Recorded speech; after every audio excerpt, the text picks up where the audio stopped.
Waiting, and we're live. Finally, that took a while for it to connect. Welcome to the Garage Therapy YouTube channel. Welcome to Garage Therapy Insights Live. Today we've got a really good lineup from the UK Detailing Academy. I'm saying lineup like there's like loads of you. This is more than normal. Like a football team's worth of people at UKDA, but there's two people. Yeah, it's disappointing, isn't it, really? Right. I can hear myself. It's because you probably got it in the background. But sorry about that. Headphones. Yeah, it was just like reverberating in my headphones. But anyway, back to, you can tell this is live because things are going wrong today. But it's all going frightfully for the benefit of everyone watching, Rich and Ian work at the UK Detailing Academy. We've known these guys for quite a few years now. We believe that they're some of the most experienced people in the industry, whether it's training, professional detailers, helping manufacturers out with their training needs, whether it's Pro Detailer magazine, etc., etc. I'm not going to tell your story. I'll allow you guys to do that. So Rich, Ian, and obviously my partner Roger and Johnny, welcome. Rich and Ian, can you tell us a little bit about yourselves? I could. Don't. Yeah. I feel like we've done it already. We know each other. It's all good. I often describe Ian and I as being relative dinosaurs in the detailing industry. I'm not going to make the short arms joke again because I already did that when obviously we were testing the sound levels, and I feel it wouldn't be quite so well received or even slightly funny the second time round. Ian and I both had our own detailing businesses. I worked predominantly mobile. Ian was almost exclusively unit based, mostly because I think if he goes outside at all, he'll actually melt. He's like some sort of reptile hybrid. If you move him off his hot rock too early in the morning, he gets very, very grumpy and stiff, strangely. I didn't say a reptile dysfunction. Oh, sorry.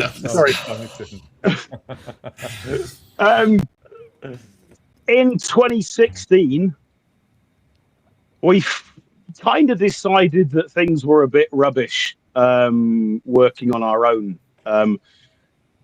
Not just from a volume of work perspective, because we both basically had too much on for one person, and it didn't kind of make any sense to continue to operate independently from each other. But also, quite frankly, from a mental health perspective, we are big advocates for mental health, particularly within, obviously, the valeting and detailing industry. We do an awful lot of mental health awareness, and with a few different charities within kind of motor trade mental health in general. But both of us found ourselves second guessing ourselves. You know, you get to that point, you've finished a car, you've been machine polishing for hours. And by the time you finish that last panel, you look back over what you've done and go, not really happy with that. Still looks a bit rubbish. Because you've locked yourself in your dark cave with your individual little spotlights on that highlight every single problem. I mean, we all know that 100% paint correction is a fallacy. It doesn't exist. Unless you're willing to completely respray the whole car. We're trying to do the best we possibly can within the realms that we have available to us, because some scratches, you know, I can't polish. I know I have been machine polishing for a little while now, but even I don't seem to be able to polish clear coat back onto a car again when somebody else has already polished it off. I've tried reversing the polarity of the machines and everything. It just frankly doesn't work that way, unfortunately. Strange. Well, if it did, then I'd be looking at retiring to my yacht in the Caribbean rather than taking a weekend break on my narrowboat in Birmingham. The two things just don't quite equal, do they? But working with somebody else, even when, you know, I've got to arrive and actually look at Ian's face every day, which is endlessly disappointing, it gives you the ability to second guess yourself. It gives you the ability to question what you've done. Is this good enough? Am I good enough? You start questioning yourself even, don't you, at certain points, especially when we're sat in that little cave under our rocks, smelling the solvents from our ceramic coatings and everything else all day. It can really start to get quite oppressive. So I joined forces with Ian. We took on a unit together. This was back in 2016 that we went into partnership. And at that point, we decided, with Ian's knowledge, with my background within training in general anyway, we really should start looking at something a little bit more of a formal offering within the training and education in the detailing sector. Because the one thing that I found was very lacking, and at that point in 2016, I had been the trainer for Swissvax in the UK, for example. I'd been the trainer for Kokemi in the UK.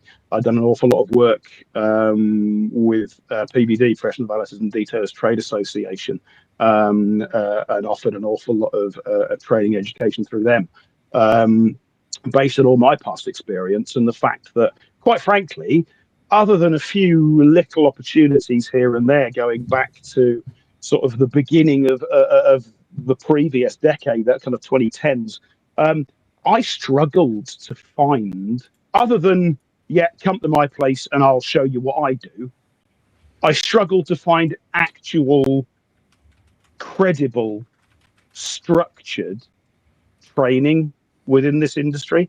And even now, it has to be said, we do what we do. And quite frankly, we're not big names. We're not famouses. We kind of tick along under the radar almost, which suits us very nicely because it gives us the luxury of time. And that's where we find even now our learning comes in. There's always information out there. It just depends how hard you have to go looking for it. At this moment, and in fact, were it not for the fact that we were working abroad last week, we'd be over at Mobile Tech Expo in Orlando, receiving as well as giving training and education to what I've come across as being probably the most specific detail exhibition in the world, quite frankly. It is, if you ever get the opportunity, a fantastic event to visit. And it is so specific, it's purely detailing and paintless dent removal. It's full of Americans, take that as you will. They're lovely people when you get to know them. But beyond that, what is there? You can't find this stuff on the national curriculum. You can't go to school and learn how to machine polish, what the cleaning chemistry is, why you should choose a particular chemical, a particular machine polishing compound, a particular pad, a particular way of going about things. You have to go and look for that elsewhere. And we, quite frankly, at this moment, pride ourselves in the fact that everything we do follows a syllabus. Everything we do follows a layout. Yes, we can tweak it to suit the individual because, of course, we all learn slightly differently. We all pick things up in a slightly different way from a psychological perspective. But without structure, how does person A know that they're receiving the same information as person B and the guy that was in the following week and the guy that came in last year and everything else as well? Without that structure, it could just be me regurgitating my personal opinion, which could change at the drop of a hat, let's be honest. Well, that's called YouTube.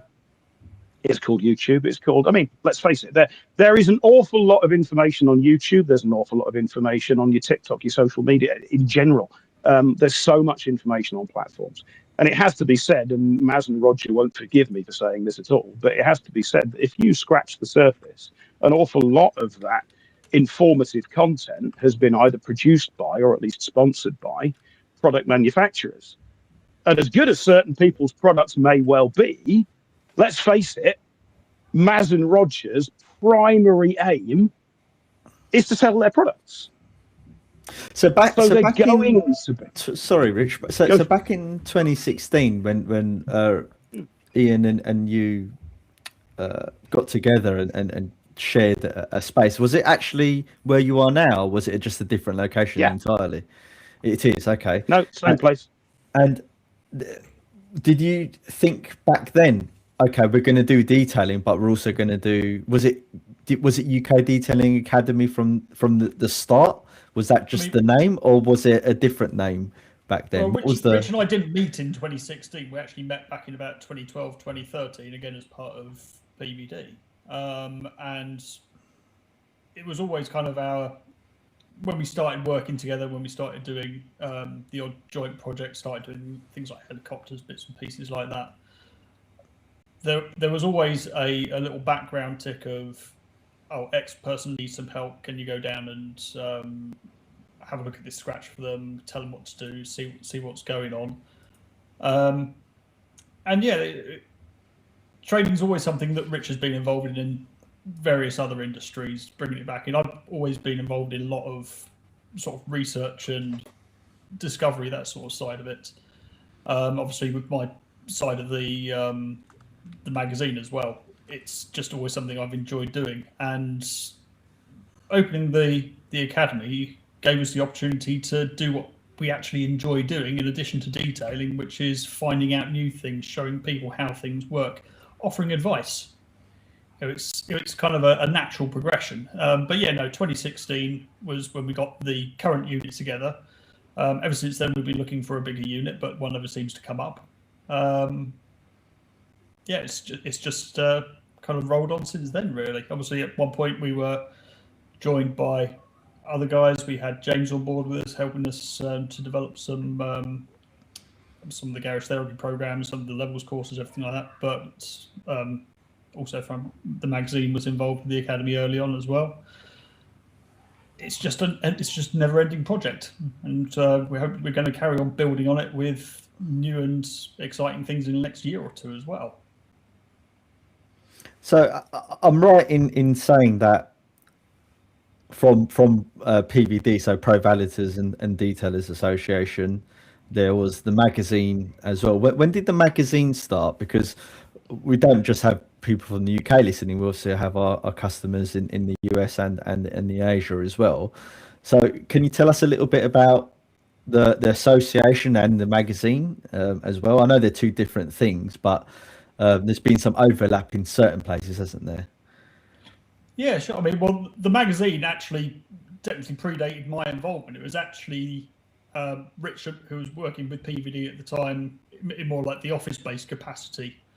They were producing a show guide for wax stock, and they started to put a couple of articles in it. And from there, people sent in requests after the show to see if they could still get copies. So Bert started sending them out, charging 6 new pence or something like that for them at the time. Decided to do a second issue. I think I contributed an article to the first one. I can't remember if it was the first one or the second one. I think so. Yeah, I've kind of always had a little bit of a toe in it, but it was around about issue 4 that I waded in with my boots and started kicking things around and tried to help turn it into a proper magazine with proper things in it, and rather than just a 65-page made on Microsoft Word guide. And again, it evolved onwards and upwards, and I think at one point we were churning out 140 pages, and that got far too much effort a month. So we dialed it back down a little bit, started doing other bits and pieces like the book and the podcast and that for a while. And then unfortunately life catches up with us, and we've got lots of other things to do, and we can't just spend all our time gallivanting around writing magazines. So it's kind of had to be put on hold.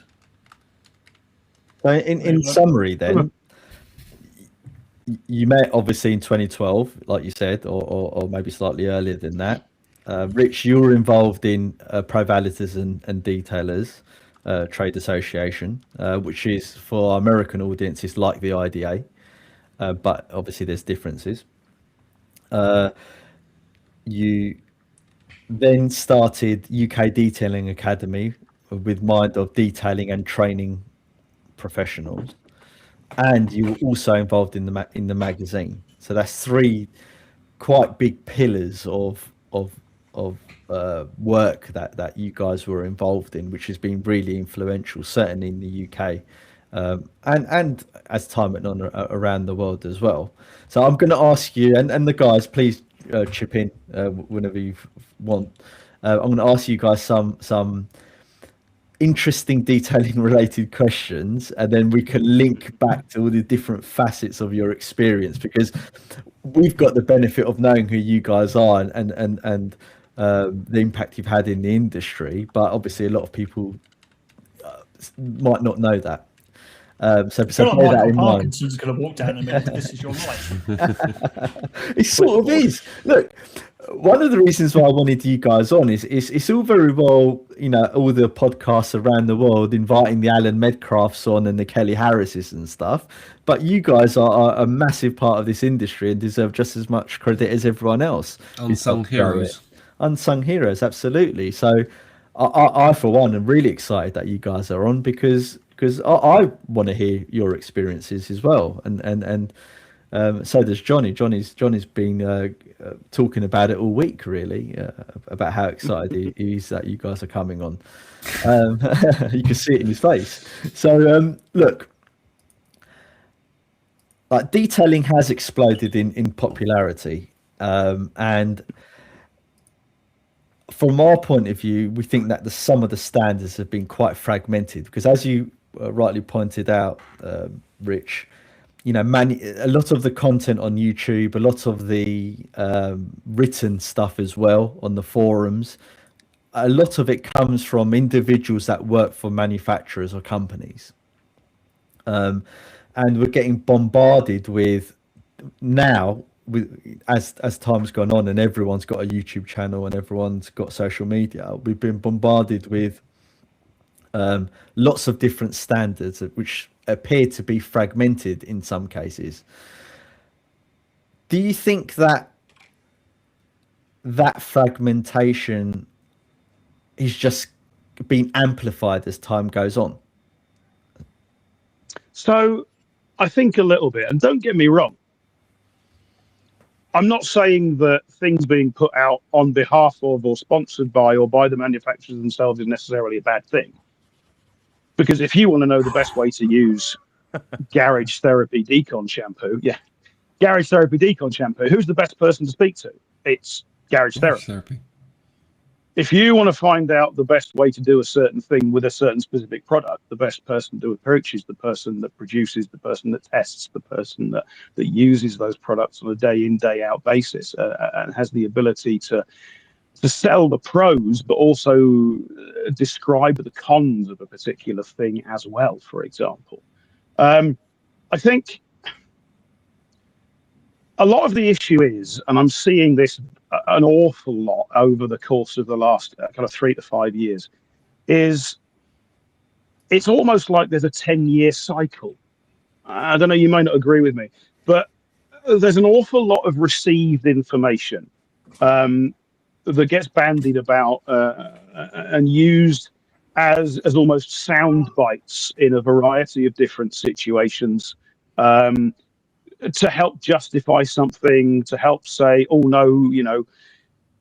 I suppose the usual one is, it's recently resurfaced again, that you've got people going, oh yeah, I'm working on a Black 3 Series BMW 2018 next week. What pad and compound should I use? And it's a question that, to the inexperienced, is actually a genuinely worthwhile and useful, honest question. The responses that question gets are going to be 1,001 different opinions based upon people who like Rupes products, based upon people who like Svisa products, based upon people who like some of the 3D abrasives from the States, and bits and pieces like that, as opposed to actually turning it back on the person asking the question and actually going, well, here's the reality. The paint on your 3 Series that you're working on might be factory original. It might not be factory original. It might have left the factory in the middle of July in blazing sunshine. It might have left the factory in January at -10. And those factors are going to affect the actual paint that's on the surface that you're about to be polishing. So it's very much becoming the case that you have to give people the answer they really don't want based around it depends. Because it very much does depend. It very much does depend on respray. It very much does depend on the quality of that respray. Is it factory original paint? Is it not factory original paint? Is the wing different from the roof, for example? Because then you're into the potential of having one pad and compound combination that works on 30% of the car and a different pad and compound combination that works on the remaining 70% of the car. I think it's not necessarily fragmentation. I think it's a lot of second-hand information, mostly because people are frankly, they're too busy going out and doing the job and trying to pay the bills and frankly putting the graft in to spend time, like idiots like me and Ian spend our time when we're not actively teaching or Ian's frantically trying to find more people for me to talk at on a daily basis. We're able to spend some time, right, let's try that new compound. Let's try these pads. How does that work? But one thing that we're always very important to stay away from, and you'll hear if you come on my training courses, Maz and Roger will have heard this no end of times. It's very rare that I'll actually give you my personal opinion on things because that might not hold much value. My personal opinion is precisely that. It's my personal opinion. However, if somebody directly asks me for it, absolutely, I'll give it to you. But I'll always qualify, in my opinion, X, Y, Z, because that might not be the case for everybody. Yeah, it definitely makes sense in that case. It's the same idea, I guess, as experience versus an opinion. I think that's the raise for a little bit. I mean, we could dig a little bit deeper with this.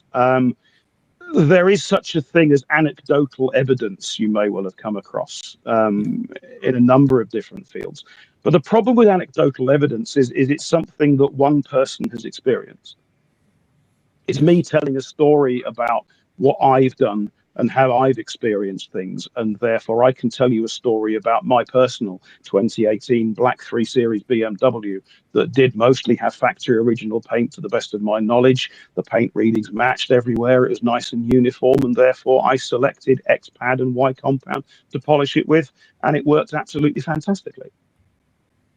But unfortunately, that compound smelt like blackberries. And the guy who asked the question doesn't like the smell of blackberries and will actively go out of his way to avoid using that particular compound because it smells of something he doesn't like. There is so much choice out there, and there are so many variables at play, as you guys obviously will appreciate. It's almost impossible, other than offering, try this as a starting point, let me know how you get on. I can't definitively say, do that. It will definitely work 100%. Yeah, one thing I think I'll perpetually will struggle with it is when obviously we do these lives or we do podcasts or we go on other, our distributors in America will go on the show and someone will say, oh, I have this problem. What do I do to fix it? And there's so many variables that you have to take into consideration. I could say, the corporate answer is, of course, buy Garage Therapy and use this product and you'll get amazing results. And as you rightly said, Rich, I will sell the product, right? But the real answer is making an assessment, right? And then trying to figure out exactly what that user's expectation is and their ability and what tools they have in their arsenal to resolve the problem, because there's more than one way to resolve it. And I'll move to Ian because, and to be fair, both of you are involved in this, but you guys have done a horrendous amount of testing. Horrendous is about right, yeah. Right. Horrendous. So much so that it scarred you for life. Right. You've you've seen more products than maybe any person on the planet has seen from different corners of the globe. And you've also visited factories and manufacturing plants and laboratories and spoken to chemists from all around the globe, right? And you've taken those products away and you've done your own testing and written articles and pitted one product versus another product. So Ian, how do you feel? I've got a multifaceted question, and I'll try not to make it too complicated. But thank you. do you feel Make notes? Yeah. do you? My first question along that line is: do you feel that the different manufacturers and ways of detailing around the world has been a cause of the different standards that we're seeing from, let's say, America versus the UK way of cleaning versus the European way of cleaning? I don't think that's down to manufacturers at the end of the day. There's only so many ways you can make a shampoo. There's only so many ways you can make a snow foam. It's more a case of the different environments they're working in require different measures. And, picking up on what you were saying before, the biggest problem is every single person is going to have a different perception of perfect. So manufacturers have to make a huge spectrum of products, maybe not each individual manufacturer, but there have to be manufacturers out there for a huge spectrum of products to suit the guy who just wants their truck not to be covered in mud. They don't care about scratches, they don't see scratches, it doesn't matter to them, all the way up to the hyper perfectionist detailing obsessed person who is going to spend hours and hours and hours every weekend only to drive it down the road, drive it back again, and redo it all the following weekend. And I think a lot of products at that end of the scale get ambassaded as being not worth its cheap products that just don't have a place in the marketplace. But they do. It's just a case of it's not relevant to your own perception of what a detailing product needs to be. I don't see any difference around the world in terms of where that comes into it, really. Okay, and the second part of my question is that having pitted a lot of these products against each other and sampled all of the different types of products from around the world, what's the best? Well, that's where you Of course, there's only one answer to that, and I know, but they're not around anymore. No. But do you feel that those companies in the different regions have influenced their local professionals into how they should detail and how they should use the products, and that in turn has influenced the different regions around the world?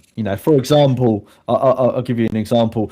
Garage Therapy say Decon shampoo is king and it should be used for everything external of the vehicle, and then a brilliant brand in the US says no, our APC is the one you should be using to clean all wheels and tires, and then before you know it, another great company in Europe says no, our shampoo is the only one you should ever use to contact the surface of the paint. And you've got different messaging coming from all these different manufacturers. Do you think that's influenced the detailers into how they learn and then in turn what they project to everyone else? Yeah, absolutely. I mean, I suppose the classic is the sort of American large wall pad, edge of the rotary buffing versus the more European tiny little foam pad. It just does a little bit of the same, and then we move on. I don't know why I've suddenly gone Austrian, but there's different sort of culture based on what each country has historically used, I suppose. But like I said, there's only so many ways you're going to make these chemicals that each manufacturer is going to tune their chemicals to different parts of the world they're used in. Off the top of my head, the likes of Florin over at Nanolix has always said that their core products are tuned to different parts of the world. So what gets sent up to Norway is going to, in their coatings, is going to be different than what gets sent over to the Middle East or Malaysia, because it's dependent on the local climate factors. changes. Exactly. Climate change deniers.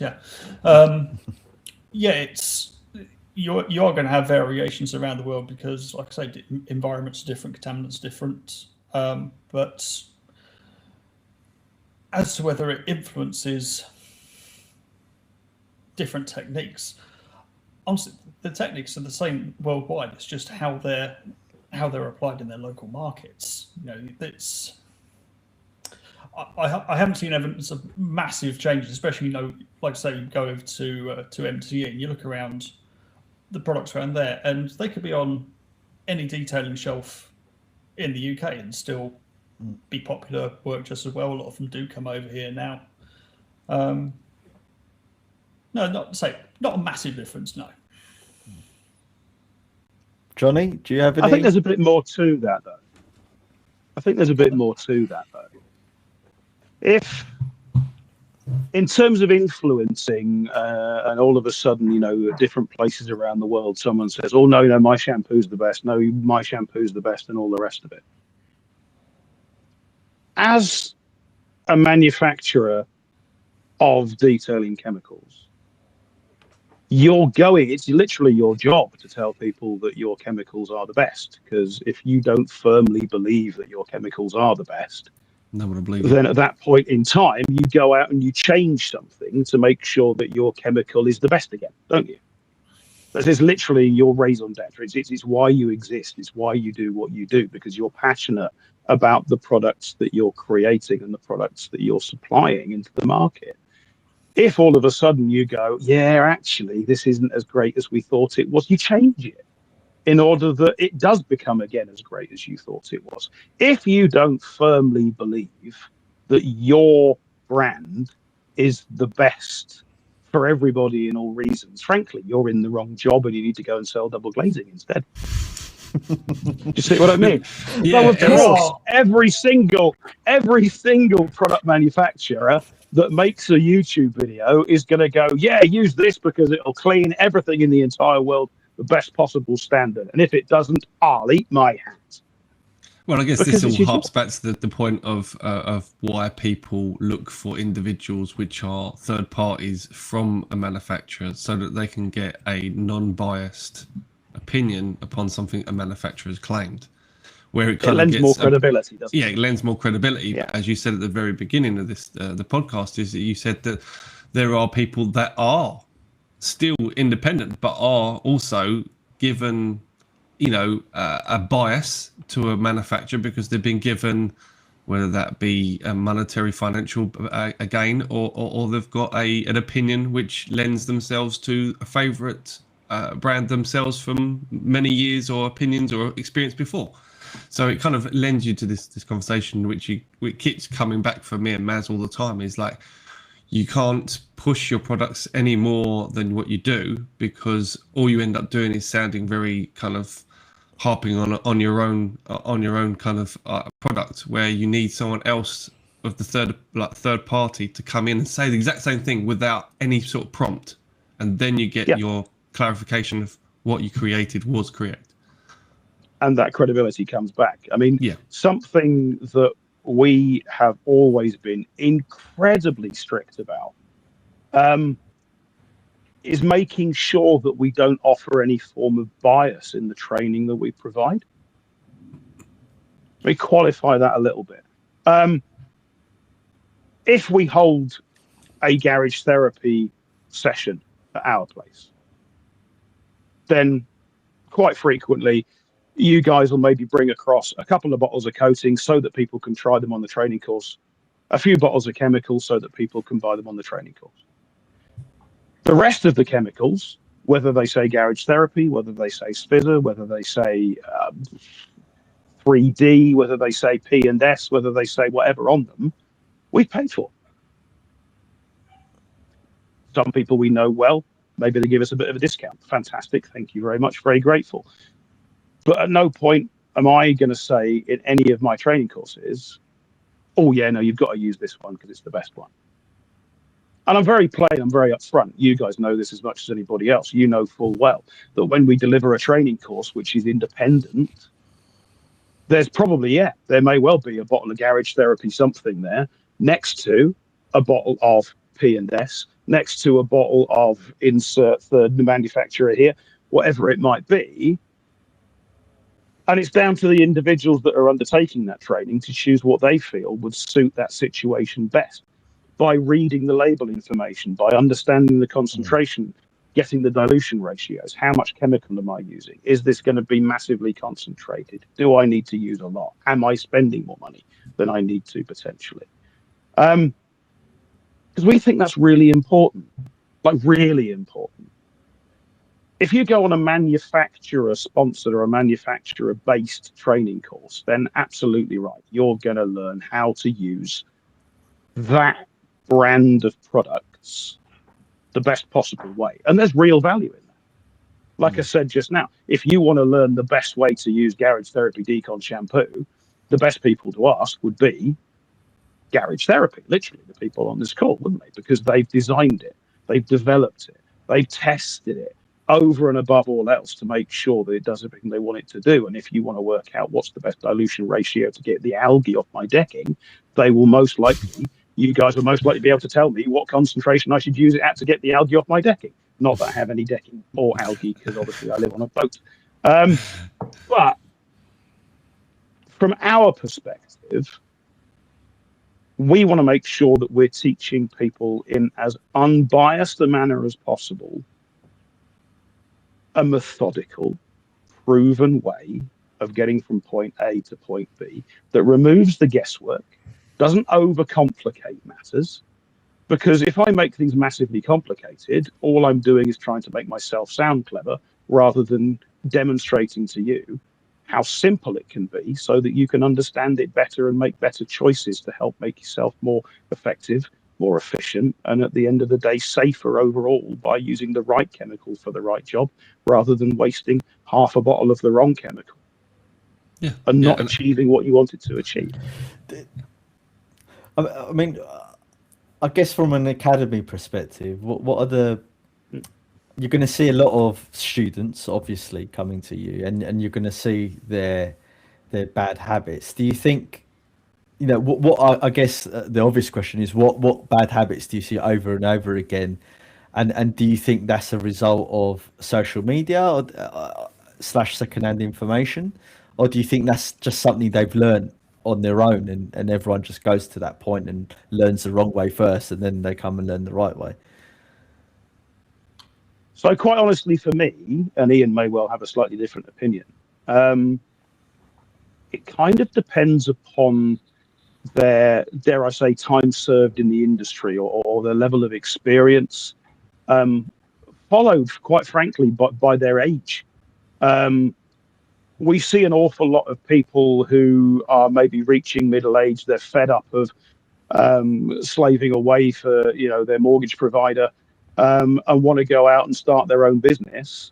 So they look at something like balloting, something like detailing, something like maybe going a little bit more specialist and purely just working in a showroom environment, machine polishing cars to make them look better for sale, for example. We see a lot of people that are already in middle age. They've done the corporate thing. They want to go their own way and do their own thing, which is fantastic. Those guys basically come with a pretty much open mind. I've got to be honest. They tend to be the ones that are like, oh, no, I haven't watched any YouTube because I want to learn the right way of doing it.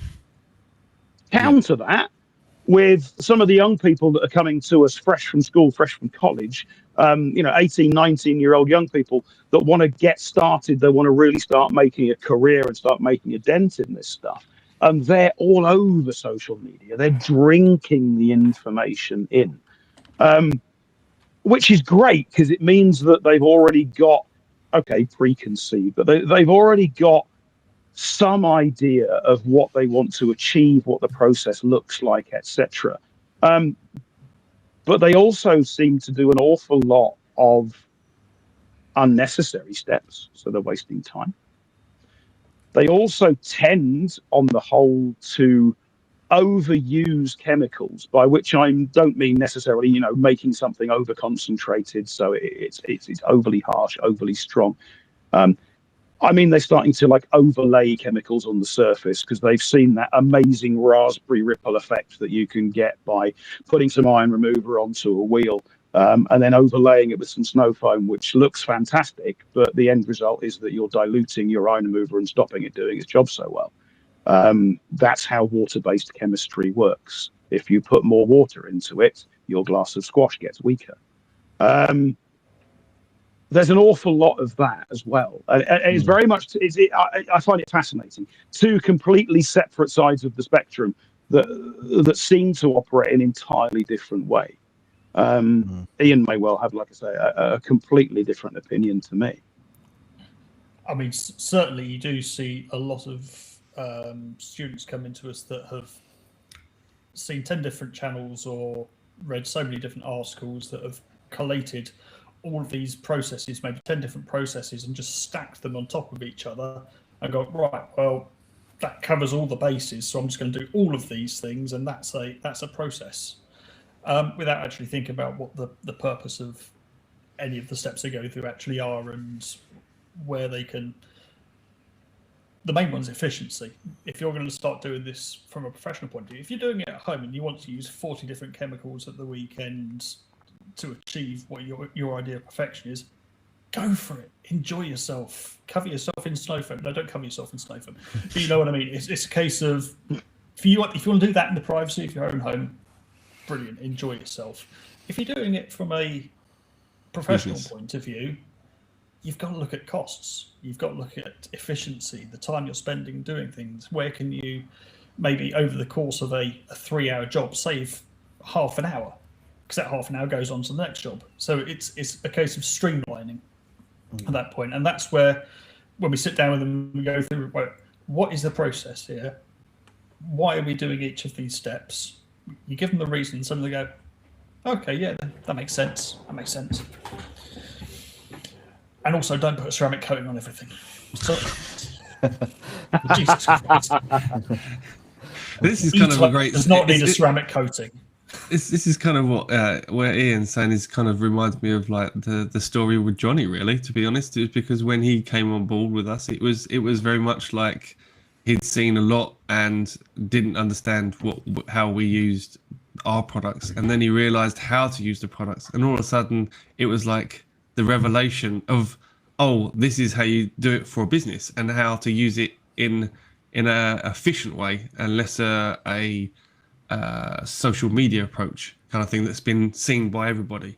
And I think that's where, I think, Johnny, you had the same sort of idea, didn't you, when you went through with our products? Yeah, I mean, I it's a funny situation because my backstory is, as a hairdresser, I've been training students for years. So, working at Vida Sassoon, Tony and Guy, big places, we were thrown into training. It was something that we wanted to do, and I fell in love with it from the first word go, if that makes sense. And helping people is such a rewarding process when it comes to education. It's very self-satisfying, but in both industries, I think it's very hard to make a living out of it because not a lot of people want to invest in themselves. So there's only a certain circuit of people that are interested in going to that next level and learning. It's the same as golf, I suppose. Some people just prefer to hit golf balls and have a few beers down a pub with their mates and do it on a Sunday. Some guys want to buy the clubs, do all the bits and pieces, and try and turn into Tiger Woods and have dreams of playing the seniors tour when they get to 50. It's so different with different types of people. For me personally, with my training background, it was all about getting the best people around me as quick as possible and having the right information, because I know that any bad habits can be caused from winging it and watching stuff and doing stuff. Now, during COVID, I had the opportunity to start this journey because obviously I couldn't get near humans to cut their hair, so I started to watch cars, and the obsession with it became really quickly, and then the bug of how I am as a character sort of kicked in, and so YouTube was my only outlet to watch stuff, John Forensics products and stuff like that, and I became fearful of very quickly because there was so much sensationalism about what products do, what products don't do.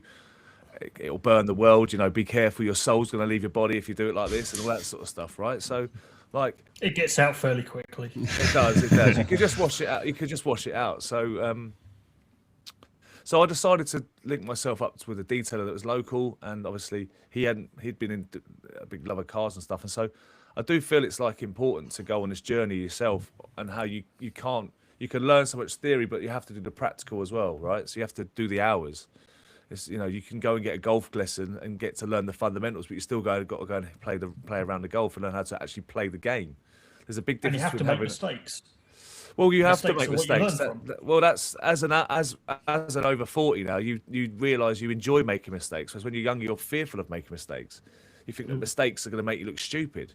So it's like you said, with the older generation that come to see you, they're more open to learn because they actually know that failing is learning.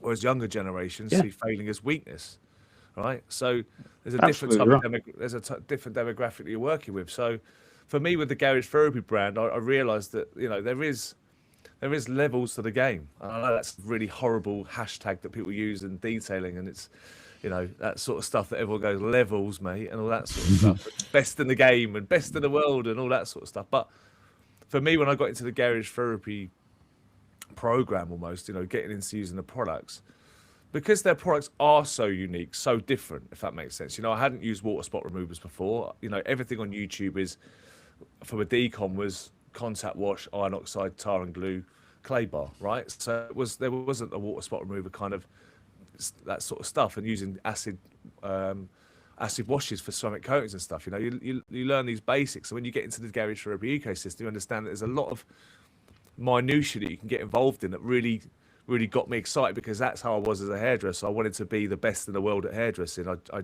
hope to think I'm at a level where I've done really well out of it and been successful at it. So when I came into detailing, I wanted to get into the training sector. I was really interested in it, because the guys I was hanging around with at the time were all the Valet Novas, the On Demands. They were all these people that are offering driveway training, and I thought it was like, wow, this is a mental world where no one's got any experience. They've never had an MVQ or anything, and they're just basically allowed to teach people and charge £350 a day.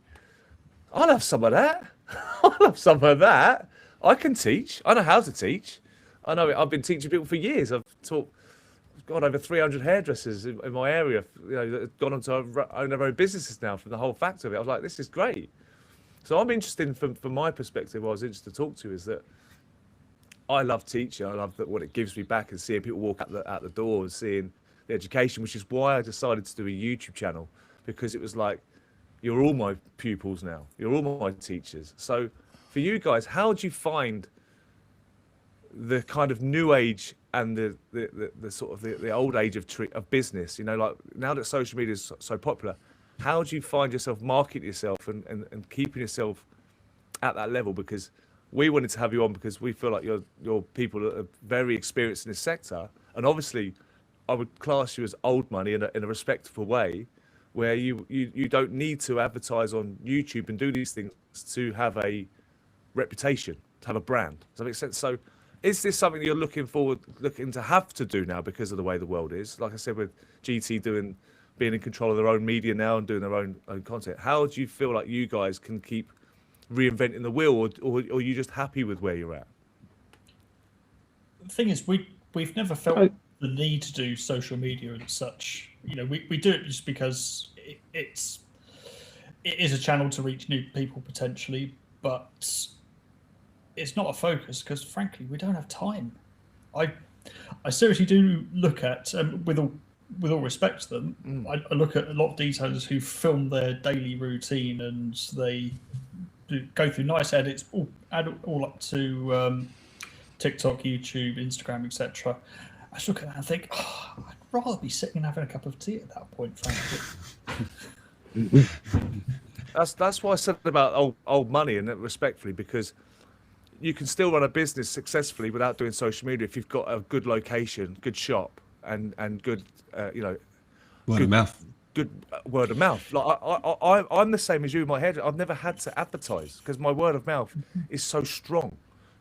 I've never had to do any social media with my stuff. I choose to do it because I enjoy it, but I do it more in detail than doing hairdressing. People don't even know, I don't have to do it. So I subscribe to the same thing. It's just ironic I do it differently in detailing, if that makes sense. It's like I've got some sort of like Clark Kent Batman. I guess from my perspective, looking, from an outsider looking at Rich and Ian, is I always think of you guys, and I mix and match the acronyms for the different companies and ventures you've been in. But like I look at, PVD when it was run by you guys and Bert, and I think of UKDA. I look at UKDA and I think of the magazine. I look at the magazine and I think of PVD or UKDA. So for me, it was all like interchangeable, and you gained your reputation from a lot of the industry work that you've been in. I mean, you mentioned Waxstock, Rich, from back in the day, and Ian as well, when you were involved in it, and you helped the Waxstock guys do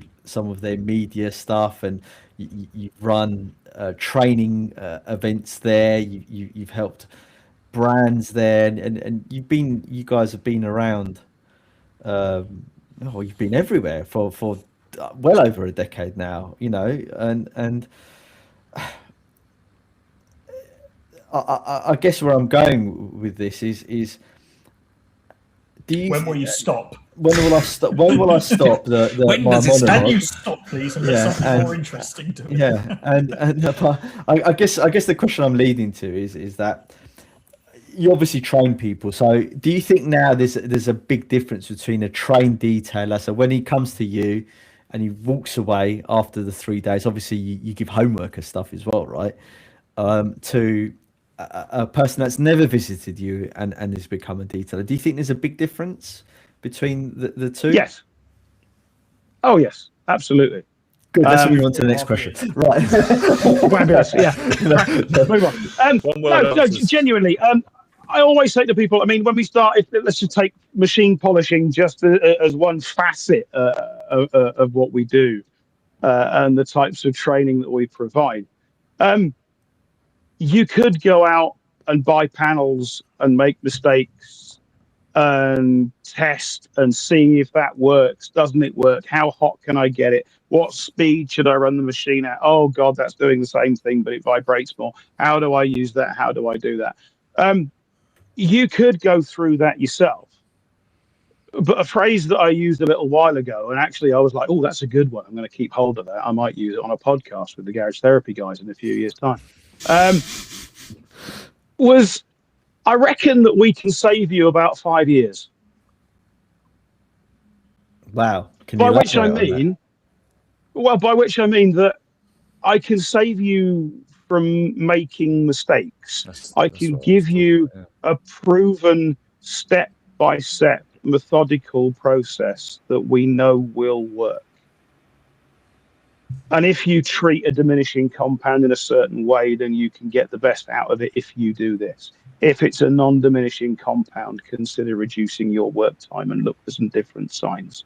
Run the machine on this speed because it will work. You could run the machine on lower speed, but it'll feel more uncomfortable. It'll vibrate more. And frankly, it's just going to be doing exactly the same thing, just slower. So it'll take you longer, for example. We've made, between us, we've been in and around this industry for a combined, at this point, more than 40 years. We've made all the mistakes. We've burnt through the paint. I've personally managed to peel all of the paint off the door of a Series 1 E-Type Jaguar, which was the first mistake I ever made. And quite frankly, I went home and absolutely destroyed myself. But if I can help other people to avoid making those mistakes by giving them this process, by knowing the signs to look out for, by recognizing what's going to happen, what's going to go wrong, pick up on the feedback from the machine, etc., etc., etc., if I can save you from feeling like an absolute knob, like I did that Thursday afternoon, then I've done my job, haven't I? Yeah, Added to which... Go on. No, I was going to say that's why, when the olden days, people used to choose who's to pass their knowledge on to, and so that knowledge is about experience. Now, some people do their job for 40 years and are still crap at it.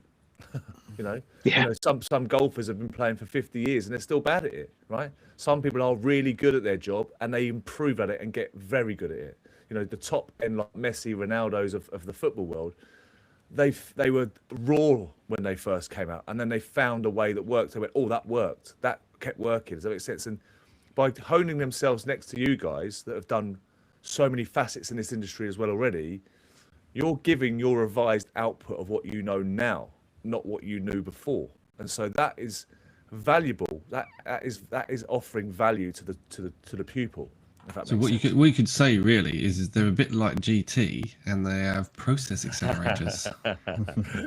but it is. But the thing is what I would always say on this in this, and I don't know if you guys agree with me, but you can't learn detailing in a day, you can't learn hairdressing in a day, and you can't learn to play golf in a day, right? So people's expectations of going to these social media influencers' driveways and trying to learn and think they're going to run a business tomorrow.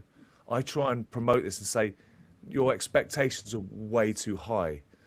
You know, that cost of £300 a day, like you need to be with someone for a week. And even after a week, that's just still not, that's a week in the game. That's not a lot. You've got to fail. You've got to try and get customers. You know, it's even customer service has to be taught about how to communicate with customers, how to deal with structuring your price list. This is all super valuable stuff. Yeah, I mean, So I'm gonna jump in a second. Sorry, Matt, and say that even 5 days for a lot of these people that come and visit us, they've reached a point of cognitive overload by the end of day 3. That's exactly At right, which yeah. point I'm just throwing mud at a wall at that point. Yeah, I totally agree. So I'm glad you said that, 'cause that's such a big thing. Absolutely right. So I'm as a personal thing, I'm a serial collector of various pieces of paper of things that interest me, and my own personal qualifications range from the medical and first response side of things right the way through to a diploma in educational psychology and all sorts of things in between. For that reason, okay, you can book 5 days of training with us, but if you did that, we'd probably get on the phone and try and talk you out of it. That's brilliant. Because it's too much. 3 days is generally where we find the sweet spot. Sweet spot. And when people leave us at the end of 3 days of a level 1 training course, for example, it's their first little snapshot. And quite frankly, it can only be a whistle-stop tour of lots of different facets that's purely designed to get you out there, potentially start doing some washes, doing some basic work so that you can, quite frankly, start earning the money back that you've just invested on some training with us. But it goes from classroom work, health and safety, how do you look after yourself? There's a phrase that comes up time and time again. It's potentially very easy to be a really good detailer for a very short period of time because you've taken your foot off the gas somewhere. Yeah? Whether it's because you've not looked after yourself, whether it's because you've forgotten to do your invoicing, whether it's because you don't know how to bookkeep or keep your accounts or whatever else. Something's gone wrong somewhere. So it has to be a little bit of everything. But my point, I suppose, mainly, and there's nothing wrong. Let me just qualify this a little bit. There's nothing wrong with spending a day on a driveway detailing somebody's car with somebody else who's done it for a while, because you will learn very nicely how they do it, their methods, what works in that scenario. Fantastic. My problem is I'm trying to create the problems, as many of the problems as I can possibly create. So that they don't just learn how to wash a car. Yeah, absolutely. Perfect. So that they can understand how they can apply the chemical choice, how they can apply the techniques, the methodology, etc., in as many different scenarios as I can give them. And this is the benefit, I suppose, of having our facility in the beautiful Cotswolds, where I can't afford to live, which is why I live about an hour away. But it's trying to give as much experience, and by which I mean as much breadth of experience as we possibly can in that short period of time before, quite frankly, they're full. They're absolutely topped out. You can see it dribbling out of their ears by Wednesday afternoon. So, but yeah. Ian or Rich, do you think then that detailers sort of chase, flawless results at the expense of profit and sustainability? Then is that the most common thing that you see? Like a detailer will come in and they're trying to prove to you that they can do things perfectly as opposed to do things efficiently in a sustainability, so the business actually works at the end of the day. Because one of the messages that we give, and you know this because you help run our courses, but one of the things that we bang on about is efficiency, process accelerators, less chemicals most of the time equals more. You do more work with one product, using that more often rather than having 10 different products trying to do, a similar job. So what's your thoughts on their attitudes or not attitudes? Like I said, are they chasing perfection, and then that's ruining their likelihood that their detailing business is going to succeed? Before you answer that quickly, can I just jump in just to add on to that? My first experience was watching Jim White on YouTube. So all I wanted to do was a white detail. That was all I was chasing. The detailing channel, not the private OnlyFans. Both. I subscribe to both. So that was all I knew was. In my industry, that was what I related to, is chasing perfection. It was like, can I get the best? How can I get the best of the best of the best? And that was that kind of stuff. So I would have been that type of guy that Maz was talking about. That I would have turned up at your academy and gone, teach me how to be perfect. When actually it's not a game of perfect. It's a game of it can be a game of chasing, but I suppose in a way that reframing that so you can make a business out of it and make money out of it. I mean, you've also got to be extraordinarily confident in your own mental health to constantly chase absolute perfection. I have no idea what the hell it is. But that's where that's what makes me better. That's what makes me good at it. If beyond chasing costs and efficiencies, if you're constantly chasing absolute perfection of everything you do, regardless of what the customer's paying you to do, regardless of what's possible with the car, then it can really start to affect you. And I think that's. There is that burnout point for a lot of people at the sort of 3 to 4 year mark when they get into detailing. They start chasing the impossible, or they forget at the point they started at, and they can't see that they've made 1,000% improvement to what it is. And yes, there's a tiny little bit at the end that's not attainable. So do you think that's why a lot of the businesses fail within the first few years then, from a detailing perspective? Obviously, the ones that. So I think. Yeah, I think that a lot of relatively young businesses fail because they lose the enthusiasm, quite frankly, or they're in it for the wrong reasons. If you get into detailing purely for money, you will be very sadly disappointed. You can, if you're willing to put the graft in, if you're willing to work, you can earn a very, very comfortable living. You can get yourself your 4-bedroom detached house with a garage and fantastic, wonderful. Drive any car you want. But you're probably not going to be a millionaire unless you've got fingers in other pies, unless you start creating your own line of products, unless you employ a team of guys to work for you. So now you're increasing your revenue potential by spreading the workload across a bigger workforce. If you are a one-man band, sole trader, owner, operator, whatever it might be, if you're working on your own, yeah, absolutely. If you're willing to work, and don't get me wrong, it's hard work, it's physical work, then you can earn a good living and write your own checks and work your own hours. It's fantastic. But you've got to approach it with a desire to want to to do a good job, and it's a careful line, without doing too much. It's very easy, particularly when you're a young business, when you're enthusiastic, when you're eager to please everybody and all the rest of it, to go, yeah, I did a single stage machine polish around the car, but I wasn't happy, so I've done 2 stages out of the goodness of my heart. Well, good for you. No, you broke. But who's paid you for the additional half a day that you've just spent on your customer's car?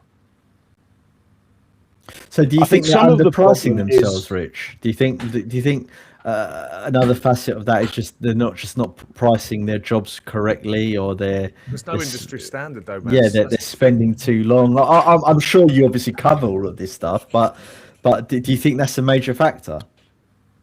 I'm itching now.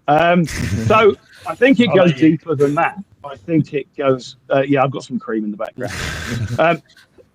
I think it goes even deeper than that. I think half the battle is that people that get into detailing, let's be honest, there's relatively low barriers to entry to starting a business in the valeting and detailing arena. Mm-hmm. You could go out and buy yourself a bucket, a sponge, and a bottle of fairy liquid and go around washing people's cars around the neighborhood. Some do. Nothing does. Yeah. There's nothing to stop. There's nothing to stop you, is there? Yeah, Bob a job week, fantastic. That's how I got pocket money when I grew up. Exactly that. Yeah. But it can be the case, and a lot of the time, that people just don't know how much they should charge. People don't know how to put a price on the service that they're providing. And quite frankly, it boils down to people not knowing how much they personally cost. Is that down to location or where they live as well, though? Because the south to the north, certain areas as well. There's going to be demographically differences in certain areas, right? Yeah, but those demographic areas are going to affect your own costs. So your unit up in the middle of, how can I not insult an area in the country? Just the middle of our soul nobody's somewhere. got electricity in Durham anyway. It's fine. They won't watch this. Yeah, but compared to somebody in the middle of London, their unit costs are going to be massively different. But that's where it balances out. Is the fact of, this is where I was going to lead on to, is the social media side of it now is global. So you're seeing all types of social media influencing going on, where it's like, here's how I make £100,000 a day. Here's how I do this sort of stuff. And it's the wrong messaging, because it's leading people up a path to say certain things. And there's a lot of, we are all men at the end of the day, and there's a lot of front, right? When it comes to stuff or exaggerated, and like Instagram is living your best life. The reality isn't really the norm. And that's where I think people see a certain lifestyle of driving the cars, working on nice cars, doing certain things, and realizing it doesn't matter whether it's a celebrity's car or the guys down the road's car. It's the same price no matter, because of the size of the car, because it's you're going to go around the same circuit, whether you drive to Manchester or whether you drive to wherever it is. You've still got to do the journey. So it doesn't really matter what car you're doing, because the price is the price, if that makes sense. I think it's more driven by the location of how many people in the area is charging similar or less. I think that's more of a driving decision for a lot of detailers in the race to zero, essentially. But it shouldn't be. Oh no, and this is yeah. But this is why we end up with what you've just described as the race to zero. Okay, because unfortunately, we're in a situation where people don't want to sit down and do the maths. They don't want to sit down and work out, right, here's all my monthly outgoings, here's all my fixed business costs, here's all my variable business costs. I want to make a 20% profit margin. I need to earn X amount per hour to make it worth my while living, otherwise I can't buy food for my family at home, etc.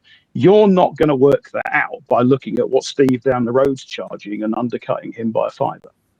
But unfortunately, a lot of people seem to base their pricing on what everybody else charges, rather than taking an hour out of their day to actually sit down with a calculator and do the maths. Yeah. And I think there's another facet, which is the level of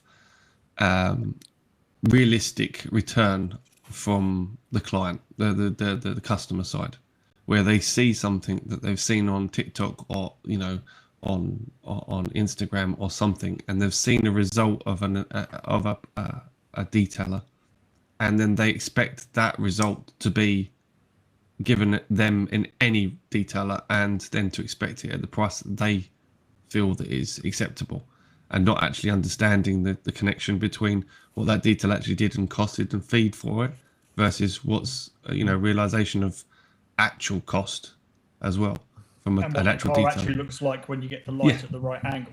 Yeah, exactly. Is the light in front of them, or are they looking without the right sort of light in on the panel in the right way?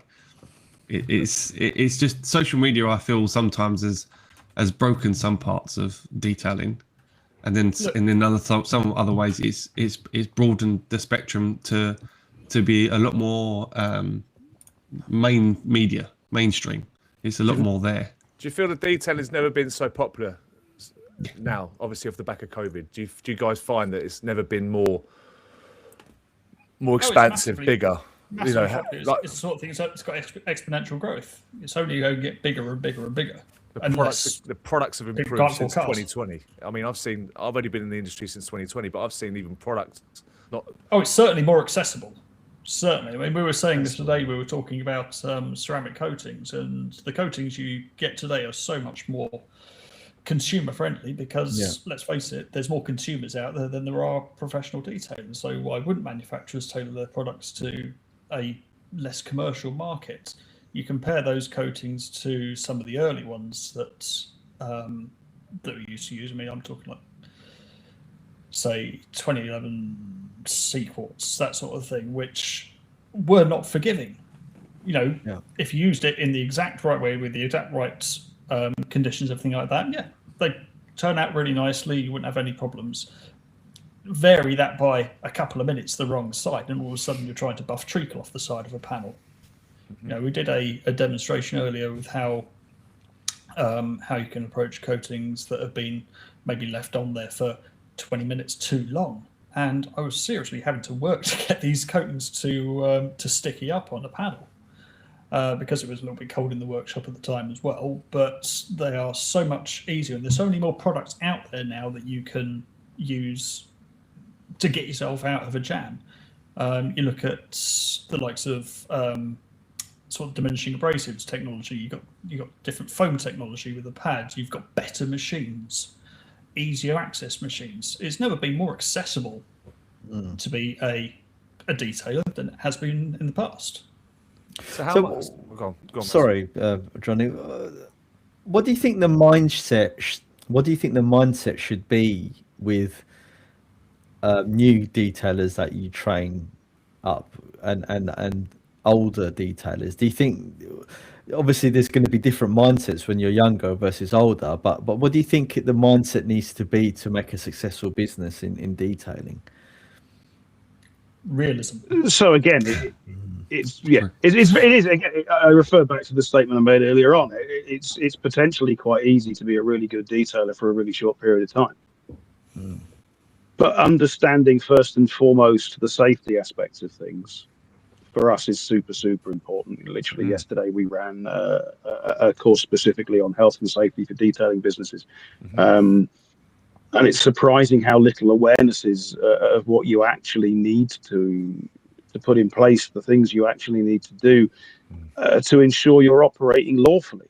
There's an awful lot of people that quite frankly don't give two hoots about, it seems, theirs and their customers or members of the public or passers-by or whatever's safety when it comes to using some really quite nasty chemicals and operating in actually quite a relatively high-risk activity. It's knowing about how to use things to the best of their potential to ensure that you are choosing the most effective chemical to get the specific type of dirt off the surface that you're trying to remove. It is knowing the most effective tool, the most effective method to combine with that will then both together go towards making you as efficient as possible. And unfortunately, people seem to have it a little bit wrong, and they have this definition of efficiency in the back of their mind. that efficiency is about doing something as quickly as possible. And the reality is that if you do something as quickly as possible, you're potentially being unsafe to yourself, to your customers, or potentially you're being unsafe to the vehicle that you're working on. And you'll find that if you continually damage your customers' cars, you'll run out of customers very, very quickly. Or your insurers won't want to touch you next year. But all of these three things combined, this is the mindset we try and instill in people. There's a teaching tool that I started using pretty much almost as soon as we opened the academy, quite frankly, and it's what we refer to as the magic triangle. And it's literally made up of those three things: effectiveness and efficiency. But the overruling factor that sits at the top of that triangle is safety. And you adapt each one of those three things that will then help you make the right decisions as you move through your business. And it's relevant for any industry, quite frankly, particularly any hands-on trade. But as soon as you start getting people to think about this as a business that has certain obligations that it has to fulfill, that wants to make profit, that wants to earn money, rather than just continually washing cars in the way that you've always washed a car because you really enjoy washing your car and you like to line up all your bottles of unicorn tears on the side of the garage shelf before you start and use every single one of them within your process. You suddenly realize that that's really good. It's really fun. And, you come out smelling like candy floss, whatever, but it's not really suitable for a commercial activity. And as soon as people can wrap their heads around that, as soon as people can grasp that, as long as we put that magic triangle up on the board and leave it there for the duration of their course, they're like, yeah, no, okay. It's not necessarily just about getting things done quickly. So it's more about. Yeah. So we're running up to an hour and 20 minutes, and it's just been fascinating discussion. And certainly a deep dive into aspects of detailing that it's not often talked about. But I guess we'll wrap up on a question like this. Where do you see the industry going? And what changes would you like to see in the industry? So the first thing that I would like to see is, and please don't take this the wrong way for anyone that's witnessing this conversation. I'd like to see more professionalism. And I don't mean like interpersonal professionalism necessarily, although sometimes it can be quite a bitchy place, let's be honest. The number of Facebook threads you see of people literally slagging each other off. I'm not necessarily talking specifically about that. What I mean is in general, people need to understand that if they are running a business, they've got certain duties they need to fulfill. They need to understand that just continuing to use the same set of chemicals for the same steps over and over and over and over and over and over and over and over and over and over and over and over again might not always be the answer. That always using your, Roop's yellow pad and your Roop's yellow compound because it normally works and it should be fine, isn't necessarily the right way to go about it. That it's important to put research and a little bit of personal testing so that you actually understand what it is that you're doing. I suppose it boils down to not just knowing the what and the when and the how, but also completely understanding why. What about you, Ian? I'm going to be cynical. Never. Ian, That's not never. like you at all. That's unnormal for Ian. But to be honest, it's kind of one of the things that led us to take a bit of a pause from, let's take a pause on the magazine. And that is, and I'm going to use one of my favourite words at the moment, is going to be the enshittification. Write that down.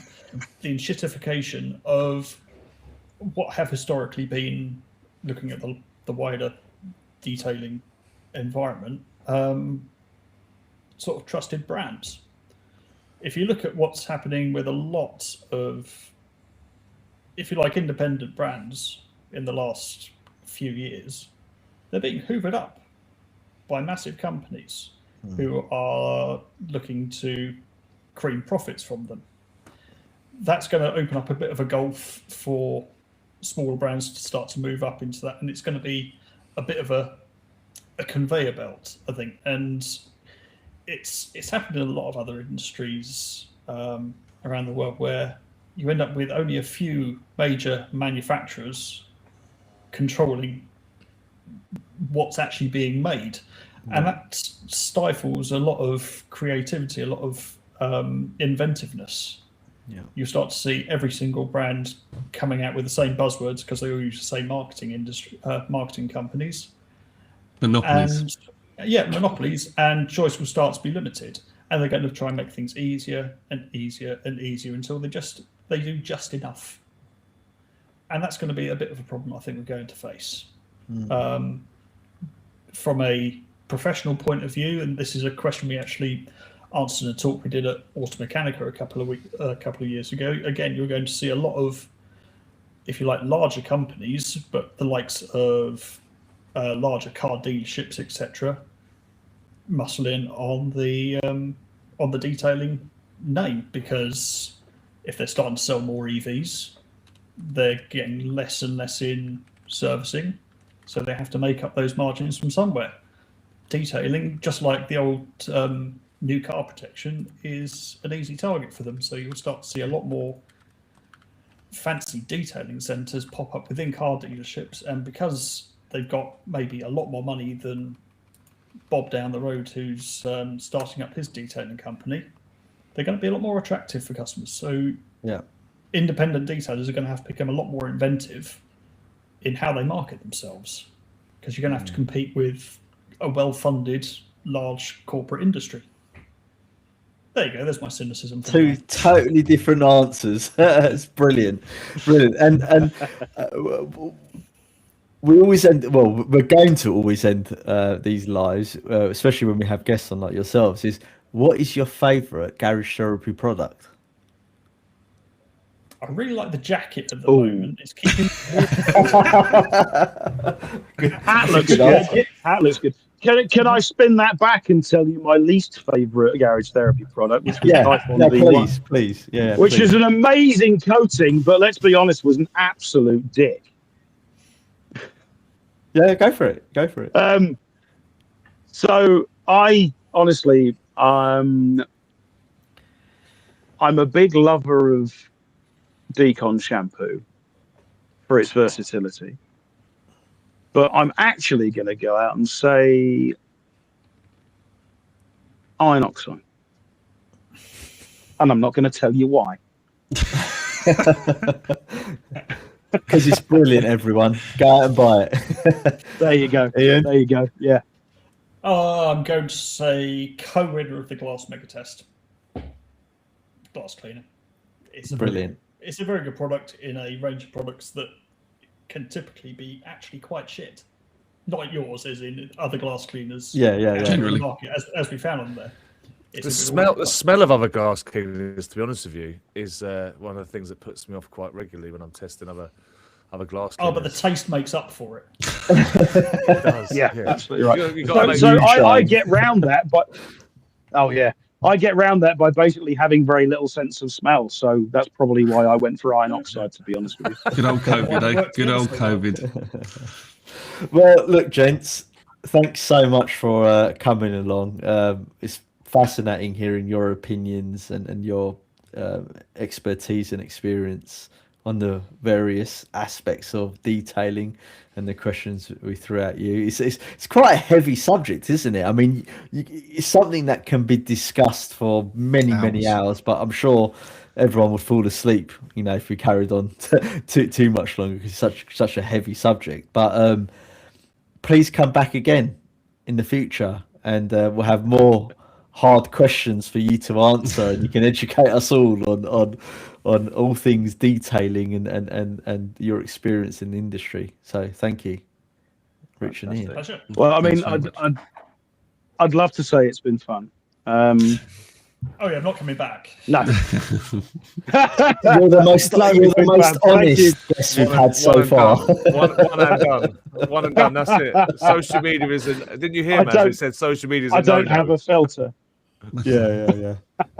Well, thanks for the invite, guys. It's been fun. Thank you for listening to particularly me drone on. I literally talk for a living, so you pull the string on my back and my lips flap until I fall asleep. And just before we do end it though, Richard, where can people find you? Give us your socials, give us your website, give us your, how people can contact you if they need more information about what you do and the services you can offer them. UKDetailingacademy.com. Dead simple. I'll even say it slower for you. UKDetailingacademy.com is our website. All the contact information you need will be found on there. Otherwise, on Instagram and on Facebook, we are at UK Detailing Academy. I would say TikTok, but I'm too old to be on there, and I really don't even want to download the app. Thanks very much indeed. We do have a TikTok account. We put one video on there and gave up. Do we? Yeah. There we go. Right, and to everyone who tuned in, thank you very much. This concludes this week's episode, but we do it every couple of weeks, don't we? So this, what's the terminology? Fortnightly episode. See you guys soon. Bye-bye. See you guys soon. Thank you.